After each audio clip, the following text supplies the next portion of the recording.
Hey everybody, this is Chuck Marone with Strong Towns. There was a settlement the other day in Los Angeles. Millions of dollars paid to someone who went through an intersection where there had been some temporary signal put up, and the person had gone through and got in a crash and been, I can't remember if they were killed or injured. It doesn't really matter for the telling of my story here. But the idea was the city of Los Angeles paid a huge settlement because they were, potentially negligent had they gone to court and had a jury award this person. A lot of people sent it to me and said, wow, this is what needs to happen. This would be really great if we can get local governments to be a little bit more concerned about people getting hit, people getting killed, bad design.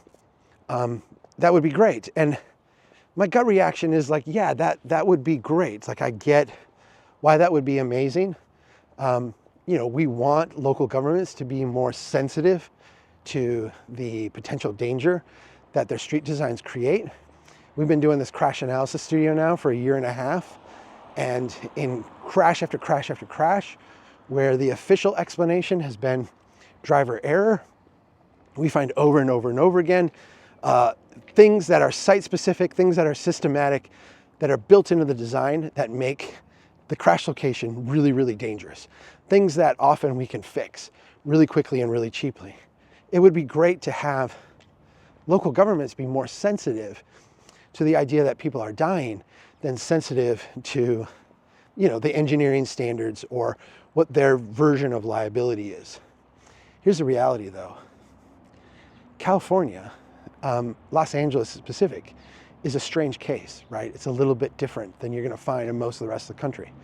Most of the rest of the country, cities have liability protection for this. In Springfield, Massachusetts, where I've written extensively about State Street, I want to say the most the city can lose in a case like this is like $100,000 or $200,000.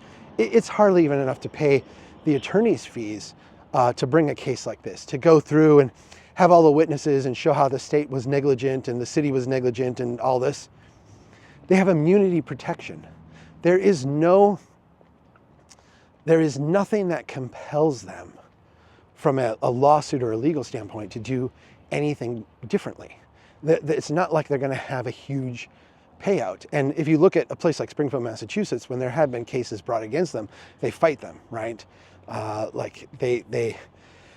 They fight them even though they have very little to lose, even though the family has died, even though they are, as I showed in Springfield, at fault over and over and over and over again.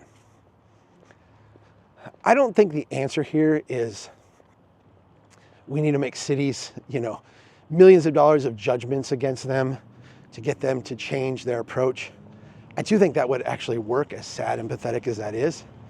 But I think what needs to happen, the more positive thing that could happen is that public officials actually recognize that they stand to lose very little in awards for crashes, and that they can try new things without fear of it all going bad on them. A lot of the resistance to adopting local crash analysis studio is the idea that, well, if we admit all the things that are wrong on the street, if we go out and actually take a critical look at the street and we say, yeah, this crash happened, here's what we can learn from it, this thing and this thing and this thing and this thing were all wrong and we can fix those, that somehow if we go through that process, there's going to be an increase of liability. It's going to cost the city millions of dollars. It's going to be this, huge expense. Better to just ignore it, be quiet, and then, hope people don't get in the same crash later. Not only is that immoral, not only is that the wrong thing to do, but in most states, in Massachusetts, in my state of Minnesota, in most places, this doesn't matter. This doesn't matter at all. Hang on a sec. Hey, Mom. So here I am, walking to the office. Good, how are you? Hang on one sec. You know what I'm doing? No, what are you doing? I'm recording a video for work. Oh my. So here I am walking to the office and I run into my mom coming out of church. Hi, Mom. Cities have a lot of liability protection. And so the idea that they would somehow use the threat of being sued as a reason not to do this kind of work is just wrong. It is wrong. And I'll tell you, my most cynical part of me feels like it is a power flex by the engineers and public works people and the other people who don't want to do this work, right? But even if you don't want to get that cynical, it's just wrong. It's a misreading. If you create a system to make your city safer systematically, and that system includes going out and analyzing the things that are wrong and then taking steps to correct them, having a plan to go through and correct them, that's not only the best public policy you can have, but it's actually the most liability reduction approach that you can have.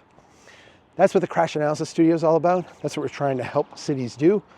If your city's interested in that, I mean, go to strongtowns. I think it's Crash Studio.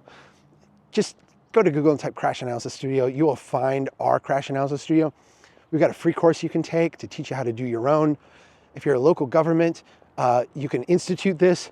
If you're not in a local government, you can ask them to do this, or as citizens, you can do your own. We want to help people get these up and running so that we can have a different conversation about crashes, because the old mentality of we reduce liability by ignoring the problem and by following rote standards needs to go away. And a new mentality that we avoid liability by making things safe needs to become the ones that predominates.